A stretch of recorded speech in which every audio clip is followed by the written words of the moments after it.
Hello बच्चों, क्या हाल चाल? सब ठीक। मैं विजय यादव एक बार फिर आपका स्वागत करता हूं आपके प्यारे से चैनल फिजिक्स एक सोच पर।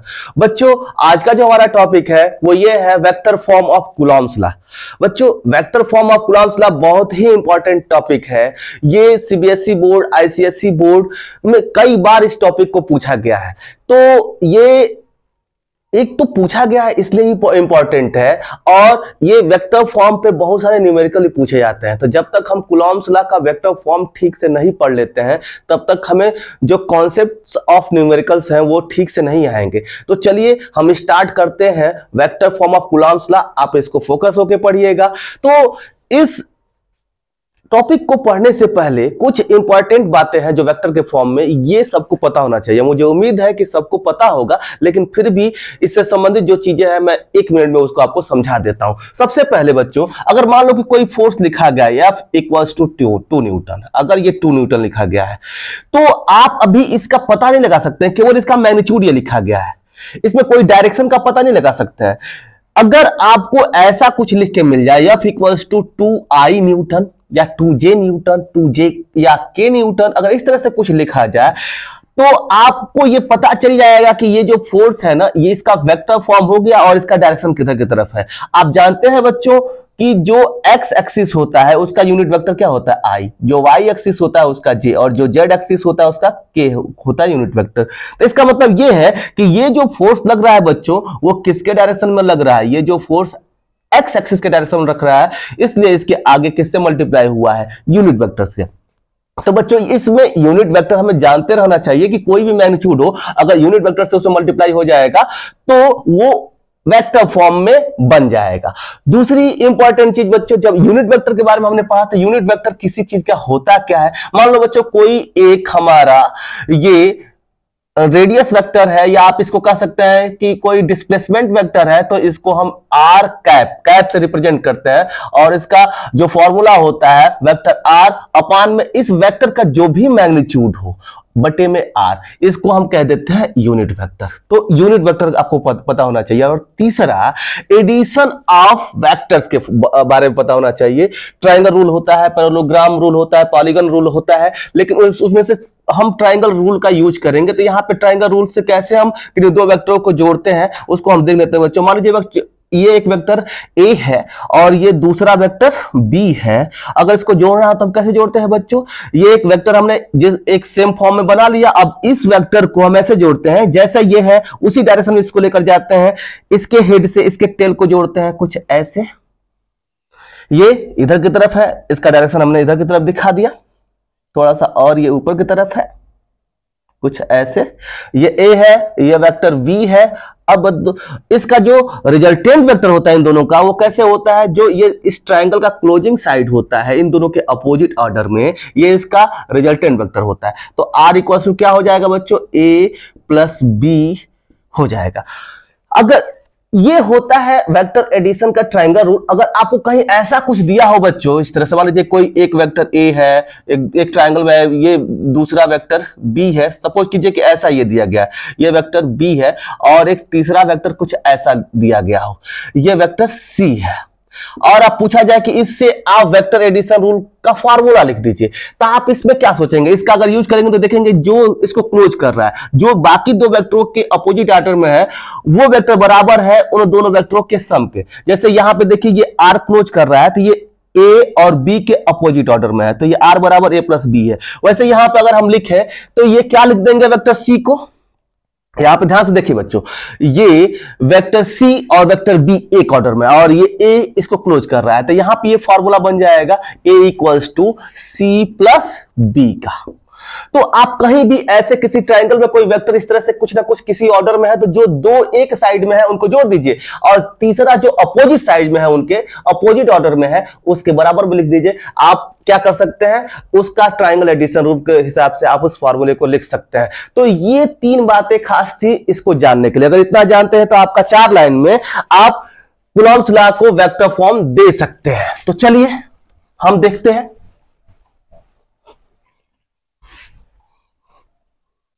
चलिए बच्चे हम इसको स्टार्ट करते हैं। ये बच्चों देखिए दो चार्जेज हैं, पहला चार्ज का पोजीशन यहां पे है, दूसरे चार्ज का पोजीशन यहां पे है। अब बच्चों ये जो दूसरा चार्ज है, इस पे पहले चार्ज के द्वारा जो लगने वाला फोर्स है, इस पे ये Q2 पर Q1 के द्वारा जो लगने वाला फोर्स है वो इधर की तरफ लग रहा है, दोनों पॉजिटिव है। तो और इसको जो लिखा गया है F21 लिखा गया है। F21 का मतलब क्या है? Force on charge 2 by charge 1, मतलब चार्ज 1 चार्ज 2 पर जिधर की तरफ फोर्स लगा रहा है उसको लिखा गया। इसका मतलब क्या है बच्चों? यहां पे लिख लीजिए आप, F21 का मतलब क्या है? Force on charge Q2 by charge Q1। वैसे ही बच्चों अगर यहां पर लिखना चाहे तो F12 कितना हो जाएगा? F12 कितना हो जाएगा? फोर्स, ये क्या हो जाएगा? Force on charge Q1 by charge Q2। हम इन दोनों अक्षरों को ऐसे हम पढ़ सकते हैं। अब बच्चों मान लो कि इन दोनों के बीच का जो डिस्टेंस है बच्चों, इन दोनों चार्जेस के बीच का जो डिस्टेंस है वो R है। मान लीजिए इन दोनों चार्जेस के बीच का जो डिस्टेंस है वो कितना है बच्चों? R है।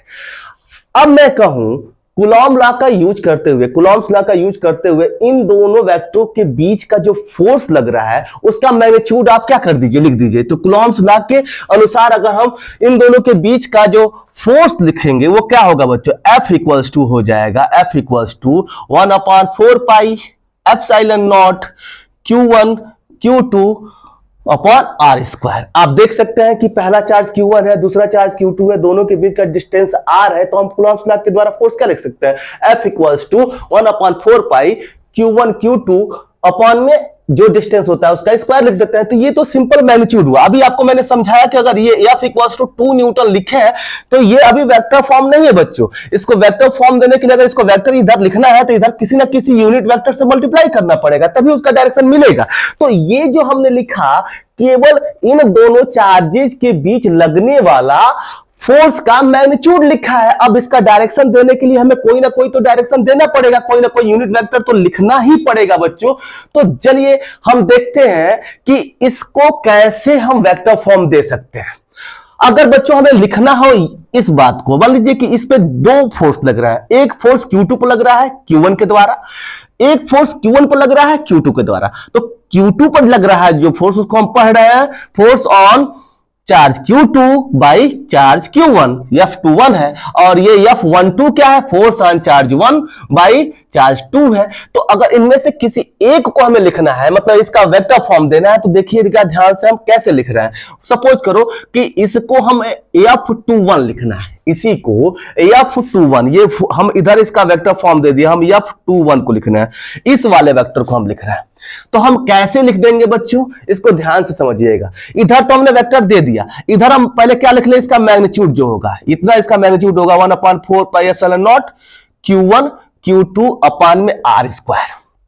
अब हमें इधर यूनिट वेक्टर से मल्टीप्लाई करना है। कोई एक यूनिट वेक्टर ऐसा हो जो इसमें समाहित हो और हम उसको उस डायरेक्शन में दे सके, कुछ नहीं, इस फोर्स के डायरेक्शन में उसको क्या कर सके? लिख सके। तो बच्चों आप देख सकते हैं कि 1/4 पाई एप्सिलॉन नॉट पूरा ये कांस्टेंट है, ये एक आपका क्या है? कांस्टेंट है। इसको हम वेक्टर रूप नहीं दे सकते, ये स्केलर है। और चार्ज आप पहले ही पढ़ाया जा चुका है पहले लेक्चर में कि चार्ज क्या होता है? स्केलर होता है। इसको भी हम वेक्टर फॉर्म नहीं दे पाएंगे।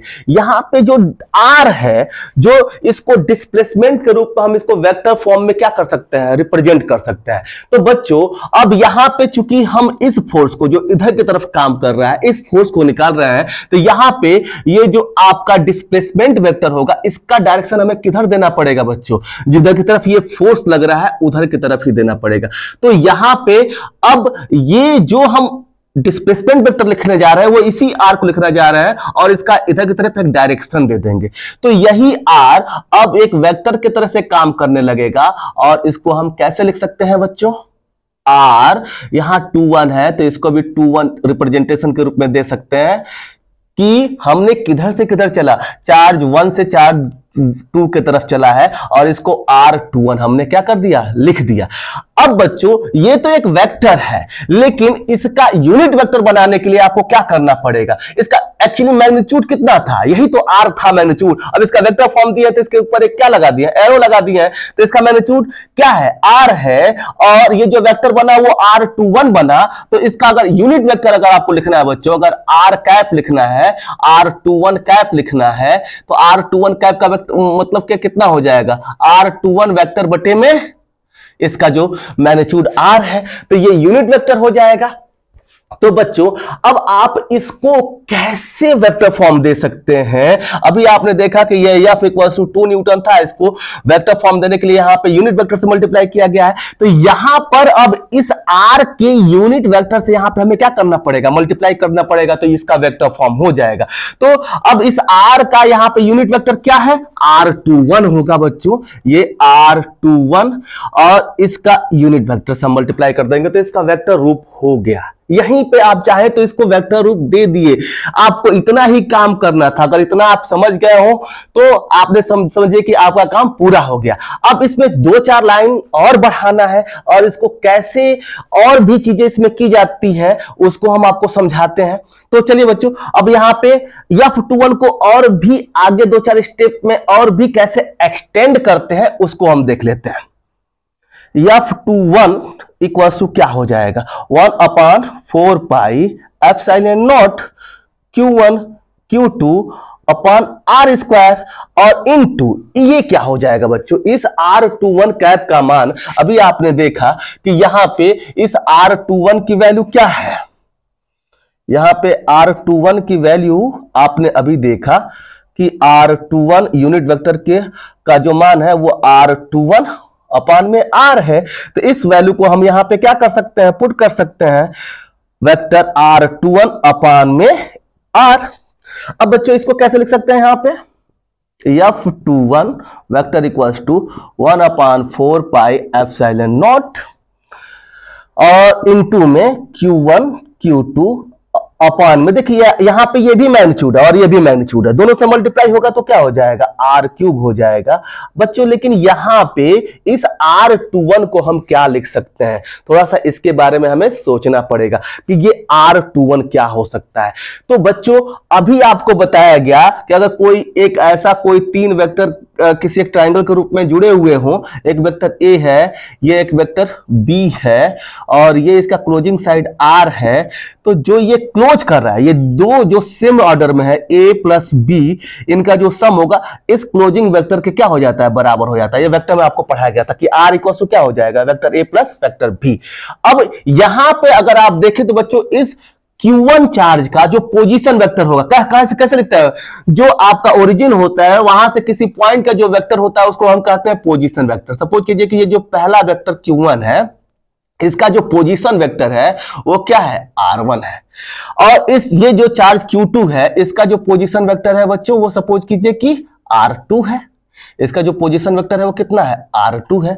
अगर आपसे मैं पूछूं इस लॉ के द्वारा, जैसे ये क्लोजिंग साइड है और ये A और ये B है, तो जो सेम ऑर्डर में है A प्लस B को लिख दिया गया है, और जो क्लोज कर रहा है उसको बराबर में लिख दिया गया है। अगर मैं वही चीज यहां पे आपसे पूछूं तो ये एक ट्राइंगल बन रहा है, आप देख सकते हैं, मान लीजिए कि O A और B एक हमारा ये क्या बना, ट्राइंगल बना। अगर इसमें देखें तो कौन कौन सेम ऑर्डर में, आप देखिए ध्यान से, ये R1 प्लस R21, ये R1 इधर गया है, फिर R21 इधर गया है, ये दोनों सेम ऑर्डर में है, और ये जो R2 है इसको क्या कर रहा है, क्लोज कर रहा है। तो आप इसको क्या लिख सकते हैं बच्चों, यहां पे R1 vector R1 plus vector R21 बराबर में क्या हो जाएगा, जो क्लोज कर रहा है, जो ये क्लोज कर रहा है वो इसके बराबर है, तो ये क्लोज कर रहा है, तो ये R2 यहां पे आप क्या कर सकते हैं, लिख सकते हैं, इसका काम खत्म हो गया।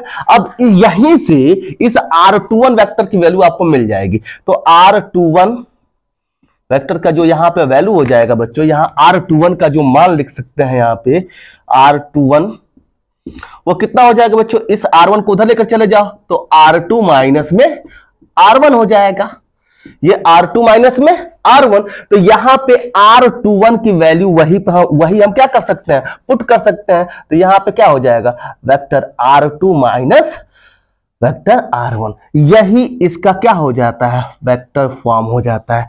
आपका काम तो यही हो गया था बच्चों, लेकिन थोड़ा सा इसको और क्या कर दिया गया, एक्सटेंड कर दिया गया। तो अगर आपको किसी भी एग्जामिनेशन में पूछा जाता है तो यहां तक तो आप लेकर आएंगे ही। हमने इसको क्या लिखा, ये F21 की वैल्यू लिखी।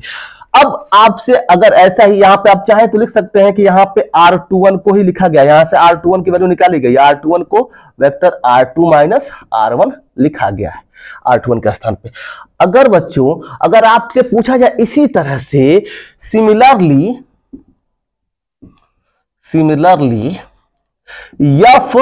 F12 की वैल्यू, ये तो F21 की वैल्यू लिखी गई ना, अब इस F12 की वैल्यू कितनी हो जाएगी अगर आपसे पूछा जाए तो आप कैसे लिख सकते हैं, बस इस बात को समझ लेना। तो जैसे ये लिखा गया यहां F21 है तो यहां पे पहले 2 है तो R2 माइनस R1 हो गया है, बाकी सब तो ये मैग्नीट्यूड ही है। तो वैसे ही हम लिखना चाहें तो ये आप F21 जब लिखेंगे तो ये मैग्नीट्यूड जैसा है वैसा तो लिखेंगे 1/4 pi epsilon naught Q1 Q2 अपान में R क्यूब, यहां पर भी है R क्यूब, वहां पर भी हो जाएगा। और क्या इसमें थोड़ा सा चेंजिंग हो जाएगा, यहां पे 21 है तो यहां पे R2 माइनस R1 हो गया है। अब यहां पे 12 है तो यहां पे क्या हो जाएगा, R1 माइनस में R2 हो जाएगा। आपने यहां F12 को भी लिख दिया बच्चों, इसको भी वेक्टर फॉर्म दे दिया, आपका वेक्टर फॉर्म तो हो गया। अब हम देखेंगे बच्चों कि F21 और F12 में रिलेशन कैसा आता है, मतलब ये दोनों बराबर है कि नहीं। अगर बराबर है तो क्या एक ही डायरेक्शन में, यहीं से दिख रहा है कि अपोजिट डायरेक्शन में, एक उधर है एक इधर है, तो अपोजिट डायरेक्शन में है, बराबर है कि नहीं है, अपोजिट डायरेक्शन में है कि सेम डायरेक्शन में। अब यहां से हम फार्मूले से ही पता लगा सकते हैं। तो चलिए हम देखते हैं कि क्या होता है इससे। सबसे पहले उसको बताने से पहले एक चीज और आपको बता दूं बच्चों, अगर कहीं लिखा गया है R12, मान लीजिए कि R1 माइनस में R2 लिखा गया है, तो ये बराबर हो जाएगा बच्चों किसके, कब, R2 माइनस R1 के बराबर कब होगा, जब इसके पहले माइनस से मल्टीप्लाई कर दिया जाए। अगर इसको माइनस से मल्टीप्लाई कर दिया जाए, देखिए बच्चों यहां ध्यान से, ये माइनस से मल्टीप्लाई किया जाएगा तो माइनस R2 हो जाएगा, और इस माइनस का इसमें मल्टीप्लाई होगा तो प्लस R1 हो जाएगा। तो ये माइनस माइनस प्लस R1, तो प्लस R1 इधर ही है, माइनस में से मल्टीप्लाई किया जाएगा तो माइनस R2, तो माइनस R2 है। तो जो R1 माइनस R2 है उसको माइनस R2 माइनस R1 हम क्या कर सकते हैं, लिख सकते हैं। तो बच्चों इसी F12 को अगर हम लिखना चाहें, F12 को अगर हम लिखना चाहें तो ऐसे भी लिख सकते हैं 1/4 pi epsilon naught Q1 Q2 अपान में R क्यूब, और यहां पे R1 माइनस R2 को R2 माइनस R1 लिखना चाहें हम लोग, R2 vector R2 minus vector R1 अगर हम लिखना चाहें तो क्या करना पड़ेगा, इसके पहले में माइनस से मल्टीप्लाई करना पड़ेगा। अगर हम यहां पे माइनस से मल्टीप्लाई करें, या इस पूरे फंक्शन में यहां पे हम माइनस से मल्टीप्लाई कर दें, यहां पे माइनस से मल्टीप्लाई कर दें, तो कोई इफेक्ट नहीं पड़ने वाला बच्चों। हमने इस R1 माइनस R2 को क्या कर दिया, R2 माइनस R1 लिख दिया, और इस सब के पहले हमने माइनस से मल्टीप्लाई कर दिया। अब बच्चों थोड़ा इसके बारे में सोचना कि ये क्या लिखा गया है, इतने के बारे में बस इसको देखो आप लोग, बस इस चीज को कि ये क्या है। बच्चों देखो यहाँ 1/4 पाई एप्सिलॉन नॉट है, यहां पर भी इस F21 में भी आप देखिए, सॉरी हाँ F21 में भी आप देखेंगे, यहाँ पे F21 में भी, तो आप यहाँ पे देखेंगे 1/4 पाई एप्सिलॉन नॉट यहाँ पे है, यहाँ पर 1/4 पाई एप्सिलॉन नॉट, यहाँ पर भी 1/4 पाई एप्सिलॉन नॉट, यहाँ Q1 Q2 बटा में R स्क्वायर, यहाँ पर भी Q1 Q2 अपान में R क्यूब है, यहां पर भी R क्यूब है, यहां पर भी R क्यूब है, यहां पर R2 माइनस R1 है, यहां पर भी R2 माइनस R1 है। यानी कि इस होल थिंग को, इस पूरे थिंग को हम क्या लिख सकते हैं, F21 लिख सकते हैं। तो जो चीज ये है वही ये चीज है, यानी कि इसको हम F21 लिख सकते हैं। तो यहां पर हम क्या लिख सकते हैं बच्चों, F12 इक्वल्स टू में इसको लिखेंगे, माइनस के बाद वाले को लिखेंगे F21, लेकिन इसके पहले क्या लगा हुआ है, माइनस लगा हुआ है। तो बच्चों अभी ये वेक्टर छूट गया था, वेक्टर साइन, तो ये वेक्टर F12 बराबर होगा किसके, F21 के। लेकिन ये माइनस साइन क्या बता रहा है कि F21 F12 F21 के बराबर होगा, लेकिन ये माइनस साइन ये बता रहा है कि उसके अपोजिट होगा। जिधर ये F12 होगा उसके अपोजिट डायरेक्शन में F21 होगा। तो ये दोनों फोर्सेस में रिलेशन होता है कि these two forces are equal and opposite. ये दोनों फोर्सेस बराबर तो है, जितना Q1 Q2 पर इधर की तरफ फोर्स लगाएगा बिल्कुल उतना ही Q2 Q1 पर इधर की तरफ फोर्स लगाएगा। देखिए ये Q1 के द्वारा जो इस पे फोर्स लग रहा है वो इधर लग रहा है। अगर आप इस F21 को पॉजिटिव मान रहे हैं तो इसको आपको क्या मानना पड़ेगा, नेगेटिव मानना पड़ेगा। अगर F12 को पॉजिटिव मान रहा है, इधर वाले को पॉजिटिव मान रहे हैं, तो इसको क्या लिखना पड़ेगा, नेगेटिव। तो आप चाहे तो अगर इसको पॉजिटिव करना चाहेंगे तो यहां पे माइनस लगाना पड़ेगा। अगर आप पॉजिटिव लिखना चाहेंगे तो यहां पे माइनस लगाना पड़ेगा। तो आप देख रहे हैं कि ये एक दूसरे से अपोजिट डायरेक्शन में, इसलिए इसके सामने माइनस लग गया है और दोनों एक दूसरे के बराबर है, इक्वल है। तो ये बीच में इक्वल का साइन लगा हुआ है। तो हम कह सकते हैं कि ये दोनों फोर्स इक्वल एंड अपोजिट है। तो ये इंपॉर्टेंट रिलेशन है F12 और F21 में। तो कभी कभी ये भी पूछा जा सकता है कि जो दो चार्ज होते हैं उस पे दो अलग अलग फोर्स लग रहे होते हैं, एक Q1 के द्वारा Q2 पर और एक Q2 के द्वारा Q1 पर। तो ये रिप्रेजेंट कीजिए कि दोनों जो फोर्सेस होते हैं वो इक्वल होते हैं और अपोजिट होते हैं। तो आपको पहले तो इसका वेक्टर रूप देना पड़ेगा, उसके बाद F21 को लिखना पड़ेगा, F12 को लिखना पड़ेगा, और ऐसे आप क्या कर देंगे, रिप्रेजेंट कर देंगे कि दोनों इक्वल एंड अपोजिट होते हैं। चलिए बच्चों, अब इस पे हम देखते हैं कुछ इंपॉर्टेंट पॉइंट्स कूलॉम्स लॉ पे।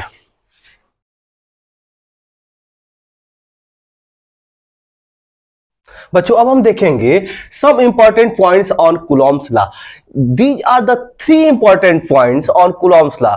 First point is Coulomb's law obey the Newton's third law of motion. बच्चों जो कुलॉम्स लॉ है वो Newton third law of motion को क्या करता है, होल्ड करता है। अभी इसके पहले हम वेक्टर फॉर्म देखे हैं बच्चों, तो आप देखें कि कोई दो चार्ज था, एक चार्ज यहाँ पे एक चार्ज यहाँ पर। तो ये जो पहला चार्ज Q1 था, इस Q2 पर इधर की तरफ फोर्स लगा रहा था F21, और ये इस पे इधर की तरफ फोर्स लगा रहा था F12। तो आप इस यहाँ देखे थे कि F12 बराबर होता है किसके, माइनस F21 के। यानी कि to every action there is equal and opposite reaction. ये क्या है, Newton third law of motion होता है, to every action there is equal and opposite reaction. मतलब दो फोर्स लग रहे हैं और तो मतलब किसी बॉडी पर आप फोर्स लगाते हैं तो आपके फोर्स के बराबर ही वो दूसरी बॉडी अपोजिट फोर्स आपके ऊपर क्या करती है, लगाती है। तो वही चीज है कि जो ये इस पे फोर्स लगा रहा है उतना ही ये इस पे लगा रहा है, लेकिन दोनों का डायरेक्शन क्या है, अपोजिट है। और Newton third law of motion यही कहता है कि to every action there is equal and opposite reaction. Opposite जो अपोजिट दूसरा वाला फोर्स होता है वो क्या होता है, जो पहले वाले का अपोजिट फोर्स लगाता है। तो दोनों एक ही बात हुई, यानी कि जो आपका कूलॉम्स लॉ है वो ओबे करता है किसको, Newton third law of motion को। यहां से ये कंफर्म होता है। अब होता है बच्चों electrostatic force is a central force. हम जानते हैं बच्चों कि जो ये दो चार्जेस के बीच में आर डिस्टेंस है, तो दो चार्जेस के बीच में ये फोर्स लगता है कूलॉम्स लॉ के द्वारा 1/4 pi epsilon naught Q1 Q2 बटे में R स्क्वायर। यह एक इलेक्ट्रोस्टैटिक फोर्स है। तो इसी के बारे में कहा जा रहा है कि ये एक सेंट्रल फोर्स होता है। सेंट्रल फोर्स का मतलब क्या है बच्चों, कि अगर कोई दो बॉडीज है और उनके बीच में किसी प्रकार का फोर्स लग रहा है, मान लीजिए कि ये इलेक्ट्रोस्टैटिक फोर्स है, तो ये दोनों फोर्सेस होंगे, इस लाइन को जोड़ने वाली लाइन के अलोंग ही लगेगा। यानी कि इसका इस पे जो फोर्स होगा वो इसी लाइन पर इधर की तरफ लगेगा, और इसका जो इधर इस पे फोर्स होगा तो इनके सेंटर को जोड़ने वाली लाइन के ही अलोंग ये फोर्स लगता है, इसी के अलोंग लगता है। तो इन दोनों का सेंटर ये, इसको जोड़ने वाली लाइन ये, और इसी पर एक लाइन हम खींच दे तो ये सेंटर को जोड़ने वाली लाइन हो गई। और इस सेंटर को जोड़ने वाली लाइन पर अगर कोई भी फोर्स लग रहा है तो वो जो फोर्स होता है उसे हम क्या कहते हैं, सेंट्रल फोर्स कहते हैं। तो इसी लाइन पर ये Q2 इधर की तरफ फोर्स लगा रहा है और ये Q1 इस पर इधर की तरफ फोर्स लगा रहा है, यानी कि ये सेंट्रल फोर्स है। तीसरा इसमें क्या है, it obey the inverse square law. मतलब कि कोई भी फोर्स या कोई भी चीज जिसके नीचे R स्क्वायर आ जाए वो किसको, ये इनवर्स स्क्वायर लॉ को क्या करता है, ओबे करता है। तो इसके नीचे इस फोर्स में भी आप देख रहे हैं जो डिस्टेंस का स्क्वायर से यहाँ पे क्या हुआ है, डिवीजन हुआ है। यानी कि ये जो भी इन दोनों चार्जेस के बीच का जो डिस्टेंस है ये जो फोर्स होगा इसके स्क्वायर के इनवर्सली प्रोपोर्शनल होगा। इसका मतलब कि ये इनवर्स स्क्वायर लॉ को क्या करता है, ओबे करता है। तो ये थे 3 इंपॉर्टेंट पॉइंट्स बच्चों। अब हम पढ़ेंगे सुपरपोजिशन ऑफ फोर्सेस के बारे में, मतलब एक चार्ज पर बहुत सारे चार्जेस मिलकर कितना फोर्स लगाते हैं उसके बारे में। तो नेक्स्ट टॉपिक वो होगा, चलिए उसको पढ़ते हैं बच्चों। अब हम पढ़ेंगे कि प्रिंसिपल ऑफ सुपरपोजिशन क्या होता है बच्चों।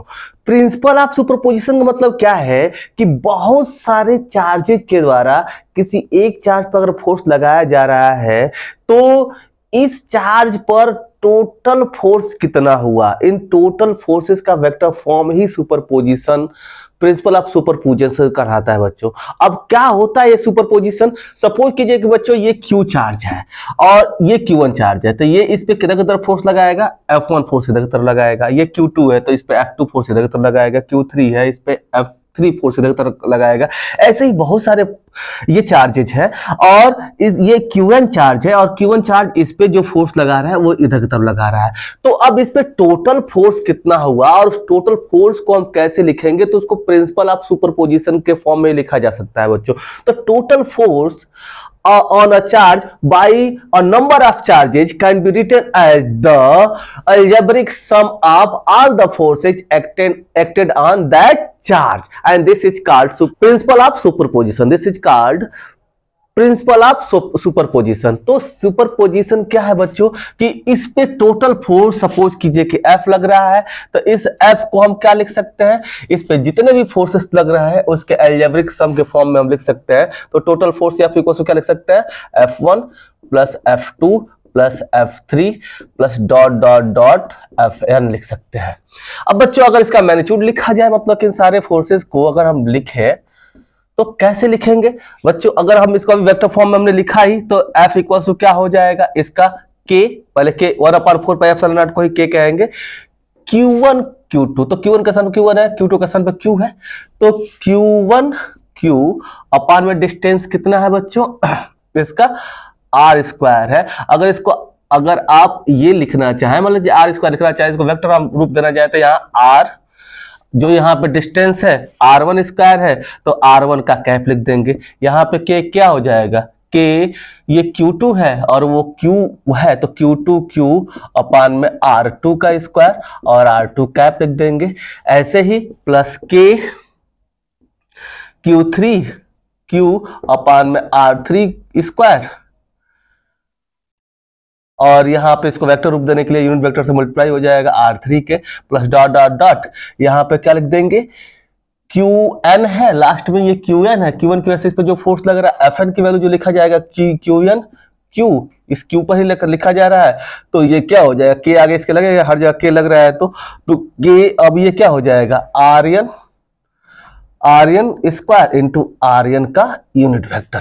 ऐसे हम इन सबको लिख सकते हैं। अब जो कॉमन है उसको कॉमन करके लिख सकते हैं बच्चों। आप हर जगह देखें के क्यू कॉमन है, के क्यू हर जगह क्या है, कॉमन है, तो के क्यू आप कॉमन कर सकते हैं। यहाँ पे क्या बचेगा, Q1 अपान में R1 square R1 cap, Q2 अपान में R2 square R2 cap, Q3 अपान में R3 स्क्वायर और ये R3 cap plus dot dot dot. इस तरह से हम लिख सकते हैं Qn अपान में Rn स्क्वायर Rn कैप। तो ये होता है प्रिंसिपल ऑफ सुपरपोजिशन बच्चों की, किसी एक चार्ज पर अगर बहुत सारे चार्जेज अगर फोर्स लगा रहे हैं तो उन सारे फोर्सेस का टोटल इफेक्ट कितना पड़ेगा, तो टोटल इफेक्ट F होगा और F को हम उन लगने वाले सारे इंडिविजुअल फोर्सेस के अलजेब्रिक सम के रूप में हम क्या कर सकते हैं, लिख सकते हैं। तो बच्चों आज के लिए बस इतना ही, मिलते हैं अगले वीडियो में जिसमें बताया जाएगा कि जितने भी इस कूलॉम्स लॉ पे जितने भी तरह के न्यूमेरिकल पूछे जाते हैं उन सारे तरह के न्यूमेरिकल आपको बताए जाएंगे। आईआईटी, नीट और आपके सीबीएसई और आईसीएसई बोर्ड में जिस तरह के भी न्यूमेरिकल पूछे जाते हैं उन सारे न्यूमेरिकल का डिस्कशन होगा। कम से कम आपके 15 डिफरेंट टाइप के न्यूमेरिकल बताए जाएंगे, तो आप जरूर इस वीडियो को देखें। हम मिलते हैं अगले वीडियो के साथ, आज के लिए बस इतना ही बच्चों, बाय बाय, टाटा।